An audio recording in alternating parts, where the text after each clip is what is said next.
Elchixonadan 7 bilan atkaza olganlar haqida ko'pchilik eshitgan bo'lsa kerak. 7-band bilan atkaza olish nima degani? 7-band bu your statement doesn't approve your purpose of entry, ya'ni tarjimasi sizni bayonotingiz Koreyaga ketish maqsadingizni yoritib bera olmadi degan ma'no. Ya'ni tarjimasi shunaqa bo'lib chiqqanligi sababli juda ham ko'pchilik, ya'ni study plandan deb o'ylashadi. Study planda yaxshi yoza olmadim, shuning uchun 7-band bilan atkaza oldim deb o'ylashadi. Lekin rostdan ham aslida ham shunaqami yo'qmi? Bu haqida videoni oxirigacha ko'rsanglar bilib olasizlar. Deyarli har bitta student yozib topshirishi majburiy bo'lgan bu study plan o'zi aslida qanaqa yozilishi kerak? Study planda juda ham ko'pchilik, ya'ni har xil uslublardan foydalanishadi. Elchixonaga study plan yozib topshirayotgan paytda ba'zilar ustoziga yozdiradi, yana ba'zilar koreys tili yoki ingliz tili darajasi yuqoriroq bo'lgan do'stiga yoki qanaqadir tanishiga yozdirish mumkin, lekin ularning hammasi xato. Misol uchun oddiy ChatGPT dan yozganingizda, ChatGPTda o'ziga yarasha shablonlari bor va u deyarli barchaga bir xil qilib yozib beradi va mukammal yozib berishga harakat qiladi, lekin inson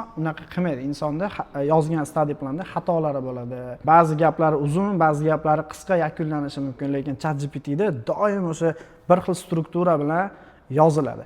Shuning uchun ChatGPT dan foydalanayotgan taqdiringizda ham to'liqligicha ChatGPT dan ko'chirish kerak emas. Ya'ni balki ChatGPT sizga o'sha bu study planingizni yozib berishda yordamchi bo'lishlikligi yaxshiroq. Ya'ni mana shunaqa holatda ChatGPT dan foydalanishingiz maqsadga muvofiq bo'lardi. Endi ikkinchi variant, ya'ni ustoziga yozdirish yoki koreys tili yoki ingliz tili darajasi yuqoriroq bo'lgan do'stingizga yozdirishingizda muammo shundaki, sizni misol uchun elchixonaga topshirayotgan sertifikatingiz TOEFL 2 yoki IELTS 5.5 da o'sha tanishingiz sizga IELTS 7 yoki TOEFL 5 darajada yozib beradi va bu Koreya elchixonasini oldida bu shubha uyg'otadi. Shuning uchun ham xato bo'lgan taqdirda ham, noto'g'ri strukturalar bilan tuzilgan taqdirda ham o'zingizni sertifikatingizga mos ravishda, ya'ni o'zingizning maqsadlaringiz va planlaringizga mos ravishda o'zingiz yozishligingiz eng kuchli tavsiya qilinadigan variant. Endi bu hozir aytib o'tganlarimiz umumiy tavsiya, ya'ni study plan aslida qanaqa yozilishi kerakligi haqida batafsil tushuntirishga harakat qildik, lekin ya'ni asosiy savol hali ham ochiq qolyapti. Study plan o'zi elchixona tomonidan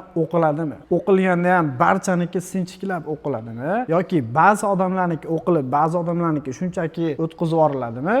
Lekin bu hali ham katta savol. Sababi mana o'tgan semestrda, kuzgi semestrda boshida topshirgan talabalar haqida eshitgan bo'lsanglar kerak, juda ham ko'pchiligi 7-band bilan atkaza olishdi.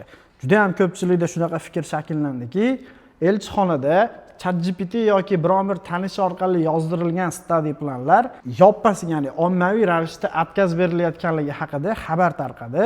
Lekin shaxsan o'zimni studentlarimda kuzatilgan holat, ular hech qanaqa study planlariga unchalik ham fokus bermagan holatda yoki ChatGPT dan shundoq ko'chirib topshirgan holatda viza olgan talabalarimizni кейslari ham bo'ldi. Endi umuman olib qaraganda bu tavsiya. Aslida study planda hozir yuqorida aytib o'tgan holatlarimizda yozishligingiz kuchli tavsiya qilinadi. Sababi hech kimni study planini o'qimagan taqdirda ham va bitta odamni study planini o'qish kerak bo'lib qolsa va u o'sha sizniki bo'lib qolishligi ham ehtimoli yo'q emasligi sababli hech qanaqa tavakkal qilmagan holatda study planingizni o'zingiz yozib topshiring va o'sha savolga keladigan bo'lsa, ya'ni elchixonada study plan qanchalik muhim degan savolga kommentariyada joy qoldirdik. Ya'ni o'sha fikringlarni yozinglar. Mo'jiz sizlarda shunaqa tanishlar bordir. Mo'jiz study planini ChatGPT dan yoki qanaqadir tanishidan ko'chirib, topshirib, vizasini olib hozir Koreyada o'qiyotgan talabalar bo'lishi mumkin. O'shaqa tanishinglar bo'lsa, kommentariyada yozib qoldiringlar. Hamma uchun foydali bo'ladigan umiddamiz. Video yoqqan bo'lsa, like bosib qo'yinglar va o'zingizlarni qiziqtirayotgan Koreya masalasi bo'yicha qanaqa savolinglar bo'ladigan bo'lsa, o'sha viza protsessi bo'yicha kommentariyalarda yozib savolinglarni qoldiringlar. Biz o'shalar bo'yicha batafsil tushuntirgan video qilishga harakat qilamiz.